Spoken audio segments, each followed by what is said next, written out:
एक बार फिर से आप सभी को नमस्कार और हम आप सभी का स्वागत करते हैं अपने इस कंप्यूटर जी के प्लेटफॉर्म पर, जिसमें हम बात कर रहे हैं MS एक्सेल।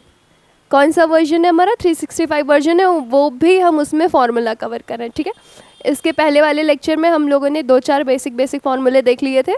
आज हम जो है उसके आगे देखेंगे। सबसे पहले ना हम बेसिक फार्मूला देखेंगे, उसके बाद धीरे धीरे एडवांस करते जाएंगे। ठीक है, तो चलिए शुरू करते हैं। सबसे पहले मुझे नॉर्मल सा एक डेटा चाहिए होगा, कोई भी नंबर्स ले लेते हैं 2-4।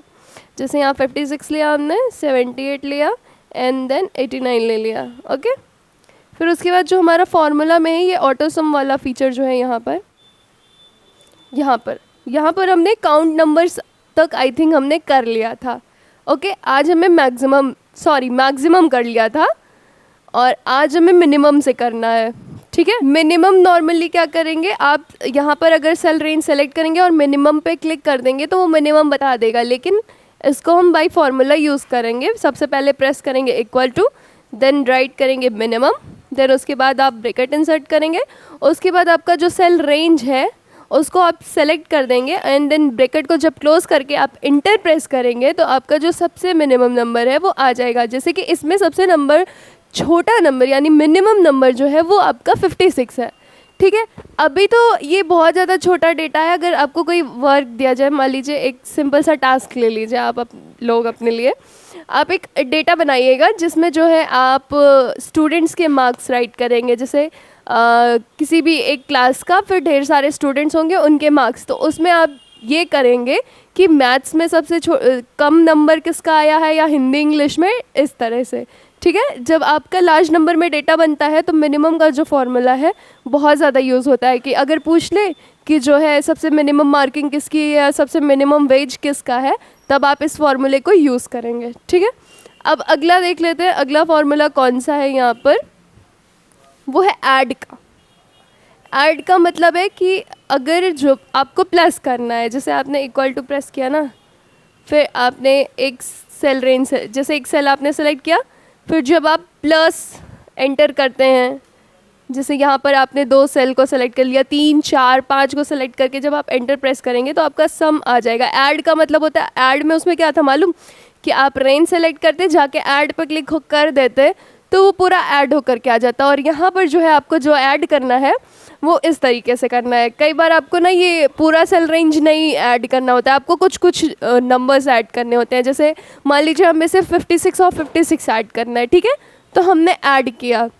और हाँ, अगर आपको MS एक्सेल की प्रॉपर नोट्स चाहिए एकदम डिटेल्ड में, तो आपको स्क्रीन पर एक नंबर फ्लैश हो रहा होगा, आप उस पर टेक्स्ट या मैसेज कॉल करके केवल और केवल आप हमसे 49 रुपीज़ के अंदर MS एक्सेल की पूरी नोट्स ले सकते हैं। ठीक है, अब आगे बढ़ते हैं। आगे क्या है वो देख लेते हैं। अगला है हमारा माइनस, यानी अगला है हमारा सब्सट्रैक्शन का। ठीक है, इज इक्वल टू प्रेस किया, आपने एक सेल सेलेक्ट की, फिर उसके बाद जो है आपने माइनस एंटर किया, देन एक और सेल सेलेक्ट कर दी जिसको भी आपको माइनस करना हो। यहाँ पे B5 को B1 से माइनस करना है। ठीक है, एंटर प्रेस किया, आपका जो सब्ट्रैक्ट होकर के अमाउंट आ गया। ओके, ये हुआ आपका माइनस। अगला देख लेते हैं। अगला हमारा क्या है, अगले में हमारा मल्टीप्लाई का है। ओके, यहाँ पर अगर आप देखिए क्लिक करें तो यहाँ पर ये सेल सेलेक्ट हुई है। अब आप एक और अगर सेलेक्ट कर देते हैं तो फिर वो मल्टीप्लाई होकर के आपका आंसर आ जाएगा। जैसे यहाँ पर मल्टीप्लाई होकर 7921 आया है। अब यहाँ पर अगर हमें मल्टीप्लाई करना है तो हम इक्वल टू डालेंगे और यहाँ पर ये मल्टीप्लाई का सिंबल इक्वल टू डालेंगे। आप एक सेल सेलेक्ट कर देंगे, देन उसके बाद मल्टीपल का सिंबल डालेंगे यहाँ से, फिर उसके बाद दूसरी सेल रेंज सेलेक्ट कर देंगे, देन आप प्रेस कर देंगे एंटर, तो आपका जो है नंबर वो मल्टीप्लाई होकर के आ गया है। ठीक है, अब अगला देख लेते हैं क्या है इसके अंदर। लास्ट है डिवाइड। ओके, ये जो सिंपल एकदम बेसिक वाले फॉर्मूले थे इसमें ये लास्ट है। ठीक है, इसके बाद धीरे धीरे और आगे बढ़ेंगे। ओके, देन ये डिवाइड वाला जो है इसमें भी क्या करना है, यहाँ पर आपने इक्वल टू प्रेस किया। ठीक है, फिर उसके बाद आपको जिससे जो डिवाइड करना हो, ये मान लीजिए ये सबसे बड़ा नंबर जो हमने सेल सेलेक्ट किया है 11310, इसको सेलेक्ट किया।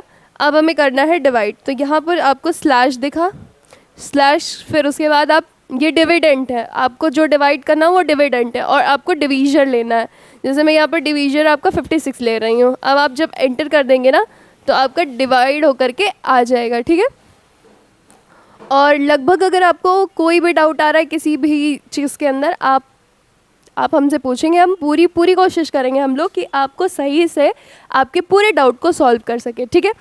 हमने बेसिक फार्मूले कवर कर लिए, इसके आगे हम धीरे धीरे अपना लेवल अप करते चलेंगे। Okay, thank you very much, have a nice day.